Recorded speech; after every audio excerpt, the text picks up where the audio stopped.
Hi, and welcome back to the Food Fund, where we analyze investing in food stocks, beverage stocks, and restaurant stocks. If you are new here, our goal is to help you put your money where your mouth is and invest in the best food companies. Is a well-known pizza restaurant a good investment? In this video we will be analyzing if Papa John's stock is a buy. Could Papa John's, stock ticker symbol PZZA, go even higher? Let's find out. This is an analysis video I have been wanting to do for a long time. We have a lot to cover, so let's go ahead and jump right in. Cue the logo.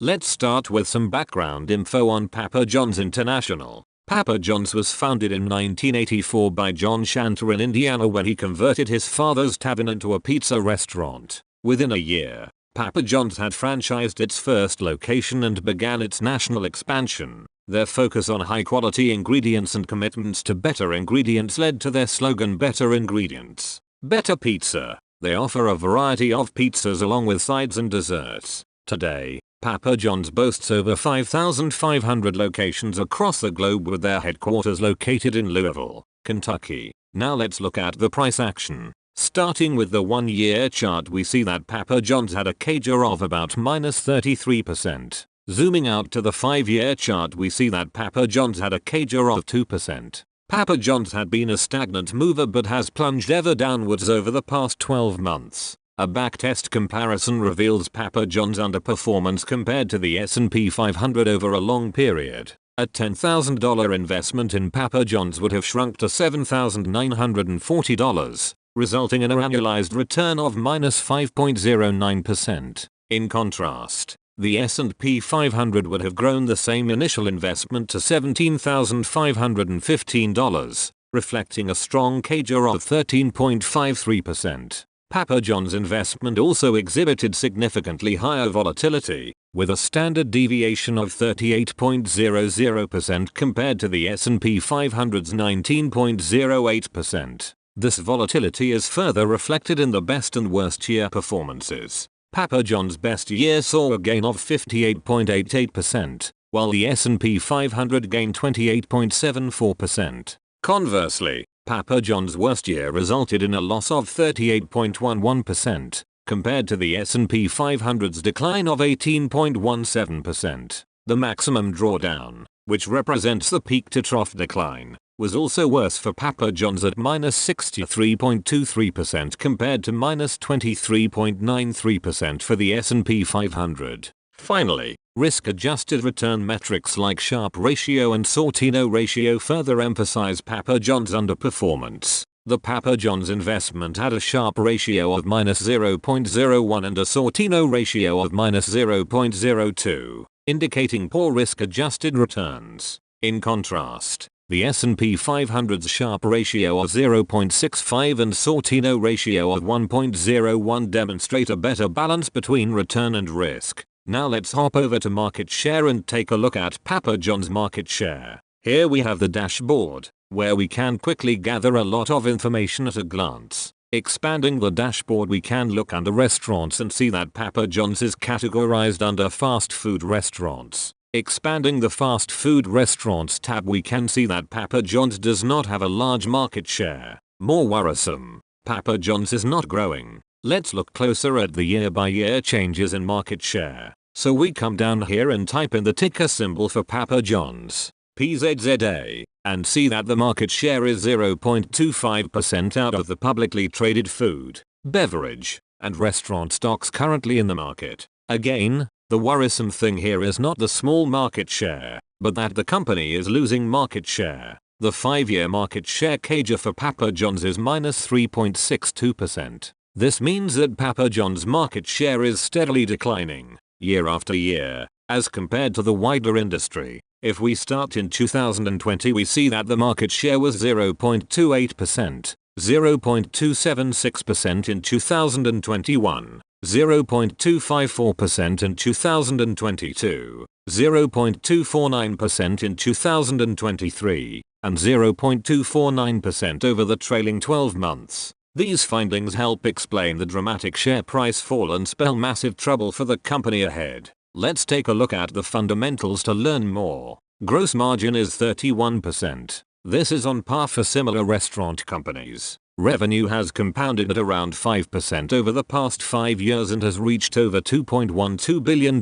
most recently. Papa John's has actually started to have declining revenue. Unfortunately, I do not expect this bad trend to improve anytime soon. When we look at cash flow, we see a -4% CAGR over the last 5 years for operating cash flow, while capex has worsened at a 24% CAGR. As a result, free cash flow has declined at a 14% CAGR. This is not good news, folks. Papa John's is performing much worse today than they did 5 years ago, something you never want to see in a portfolio company. Weighted average shares outstanding have actually risen over the last 5 years, going from 32.7 million shares in 2020 to 32.8 million shares most recently. Papa John's has been diluting shareholders. While the company has largely erased the majority of shareholder dilution over the past 5 years, they are now back to where they started. Again, no improvement in the fundamentals from 5 years ago is not a good sign.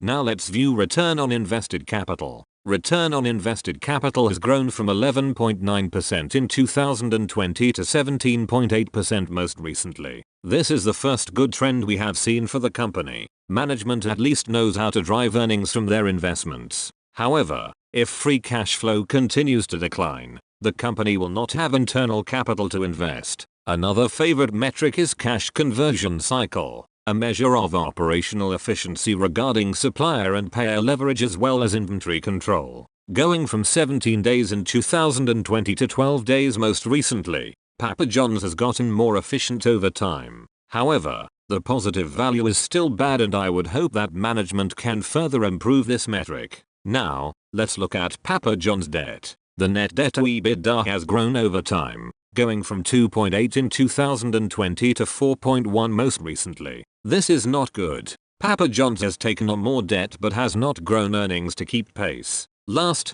let's explore dividends. Current dividend yield is 3.8% with a dividend payout ratio of 79%. Papa John's is paying out dividends that its earnings can support, but they are quickly approaching the level that may become unsustainable. Dividends per share for this company have grown at an 14.9% dividend per share CAGR over the past 5 years and a 17% dividend per share CAGR over the past 10 years. Papa John's dividend growth is strong and may be enticing for dividend growth investors. Aside from the dividend growth, there are many challenges for this company. In any event, should it be added to the watch list? Before sharing my final thoughts on that, please click the like button and let YouTube know that you like the content. Subscribe and click the notification bell to make sure you catch the latest videos. Your continued support means so much to the food fund. Now, let's get into my final thoughts. Okay, let's go to the spreadsheet and write out some key values for Papa John's. It is a restaurant company with a gross margin of 31%.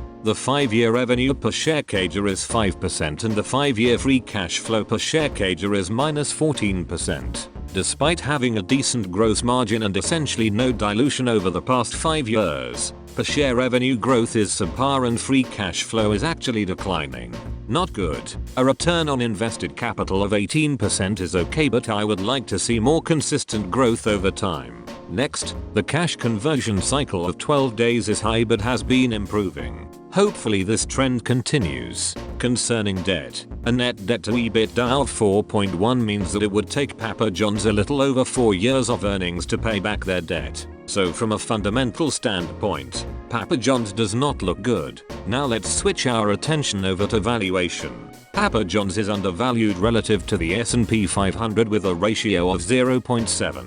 The price to earnings growth, or PEG ratio, is 3.2, indicating that Papa John's is overvalued relative to their projected earnings growth. Papa John's is clearly not a great company. Today there are many options from which you can order pizza and have it delivered to your door in 15 to 30 minutes. Despite being responsible for bringing dipping sauce for pizza to the masses, Papa John's has been largely challenged in recent years. With consumers traveling and eating out more, less people are opting for delivery overall. And with slowly falling inflation, a night in with pizza is not as cost effective as it once was. For Papa John's, this means that costs for ingredients and labor are still high, squeezing profits. Papa John's has tried to raise menu prices, but that's led to some sticker shock from value-conscious consumers. And let's not forget the rise of third-party delivery apps. While they bring in new customers, they also take a big bite out of Papa John's revenue. Given their status as a major pizza player,